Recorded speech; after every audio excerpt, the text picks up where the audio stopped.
Hey, it's Nikki Llewellyn Gregory, and you're on Gut Plus Science. You're in for a fast-paced, storytelling, action item-rich leadership growth experience.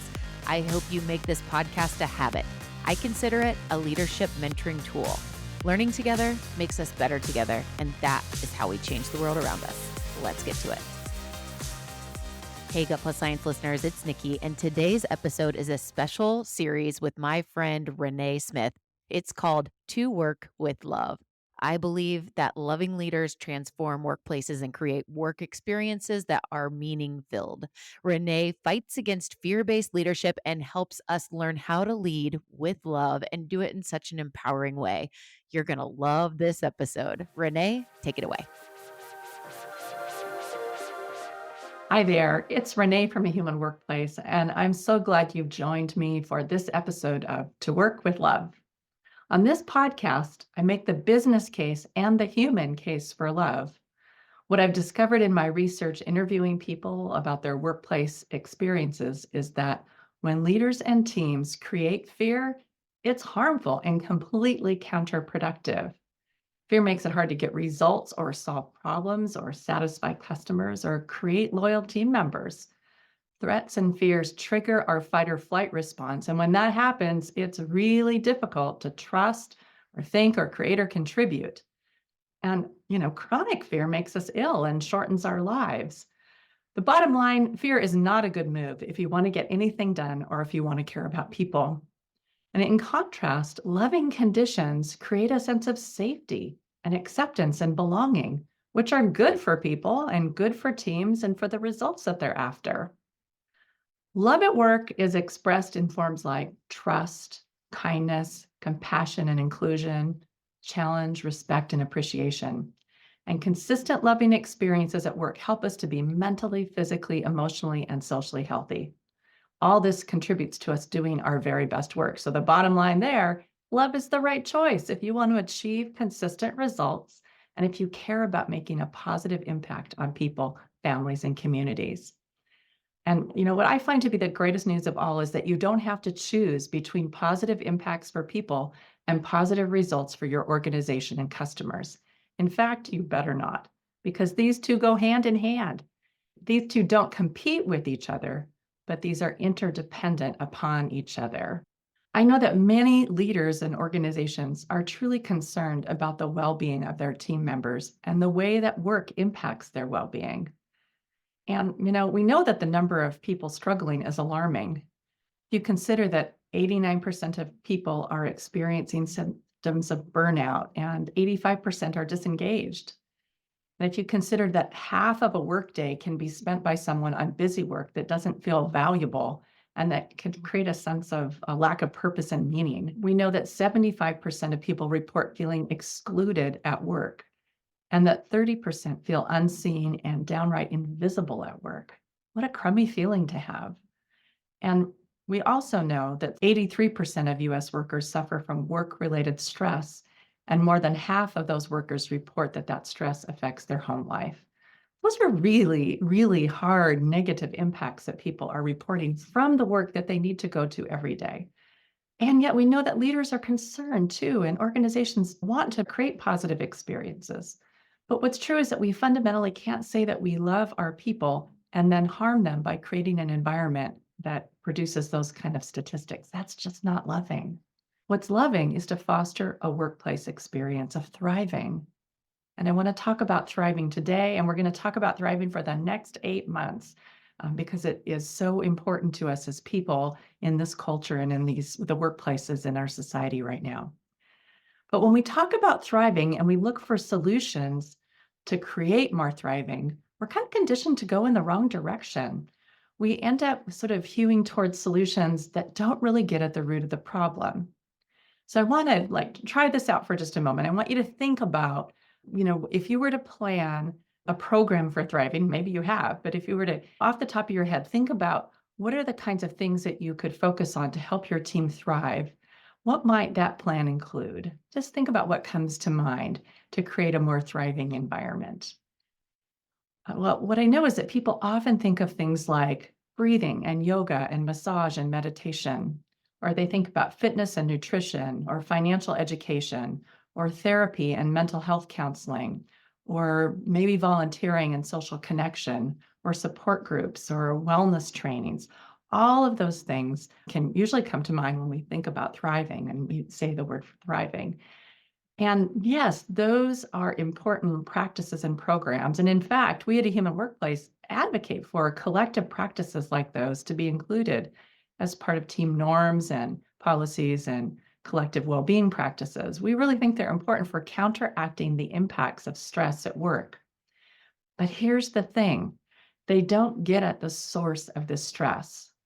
They don't change the fundamental need for interventions in the first place. And by themselves, they won't move the needle on employee well-being to create thriving. And in fact, this is what a 2022 study by the McKinsey Health Institute found. They found that factors that addressed burnout and improved thriving were significantly strengthened by changing culture and operations in particular ways. So specifically, the study advocated for improving psychological safety and actively working to decrease toxic workplace behaviors and creating inclusion and supporting learning and having a manageable workload. Those were the factors that improved thriving, that improved well-being. In short, working in a human workplace with less fear and more love is far more impactful to well-being than traditional wellness activities are. And our team at a Human Workplace has found the same thing. We spent the last 2 years deeply exploring what it means to thrive. We've researched and worked on different aspects of thriving with a number of client systems and discovered 6 factors that people want in their work experience. Now, these aren't the only 6 factors, but these are the top ones that have come forward in our work so far. These 6 factors are expressed and experienced at an individual level, at a team level, and at organizational levels. So there's work to be done at each level. And here's what we found, just as McKinsey found, that these factors are not addressed by traditional wellness practices, and instead they are addressed by a combination of pragmatic cultural and operational practices that are essential to workplace performance. So when organizations, teams, and individuals have these 6 factors in place, in our experience and research, people thrive. And when they don't, people suffer. These unhealthy workplace practices take a huge toll on the mental, emotional, physical, and social well-being of people. So what are the 6 factors? Here they are: clarity, courage, wholeness, spaciousness, simplicity, and hope. Now, at first glance, these may sound pretty soft and esoteric, but these 6 states of being are highly desirable and really essential to us as people. And what our research and case studies show is that these are achieved through solid operational and organizational practices. So I want to share with you the 6 factors again and give you a taste of what they look like in practice for an individual, for a team, or for an organization, kind of giving you a sampling across the spectrum of these. So the 6 factors: clarity, courage, wholeness, spaciousness, simplicity, and hope. Notice how those sound and feel to you as you hear them, and how desirable those probably seem. So here's a sample of the practical issues that drive these thrive factors. So individual clarity means knowing what's expected of me in my job. Team courage means creating an environment where every team member is safe enough to be brave, to be an outlier, to speak up, to share ideas and opinions. Team and organizational wholeness is based in trust, and it means breaking down silos and working across teams toward having the training and resources to do that work. Team simplicity means eliminating unnecessary steps from a process, while organizational simplicity means focusing on just 2 or 3 goals this year instead of 10 or 12. Individual spaciousness means having a reasonable workload with room to think, plan, improve, and take daily breaks, as well as taking your vacations without fear. And making progress on all of these factors and more give us hope. Hope that we can achieve something meaningful and hope that our efforts make a difference. Hope for the future. So imagine a workplace where each day, systematically over time, you're working to culturally and operationally improve so that your team members thrive and achieve results. Imagine that in this environment, you're healthier after you've been employed there than you were before you started on that job. What might that mean to you? What might you accomplish? Well, over the next 8 months, we're going to explore each of these thrive factors on this podcast and really lean into what it looks like to do the cultural and operational work of thriving. The work of thriving, though, doesn't just happen randomly. The seeds of thriving need to be planted in fertile soil. So, next time, we'll start with talking about getting the soil of your team ready to thrive.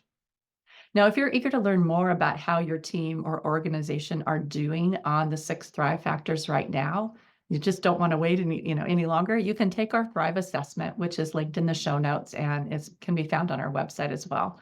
You'll get a rating for each of the 6 and recommendations for how to improve on your greatest area of need. And if you want to talk about your Thrive scores, you can sure schedule a time with me or a member of my team. Just go to makeworkmorehuman.com. Until next time, be confident in your instincts to be loving and human. These experiences belong at work. So go ahead. It's a great idea to work with love.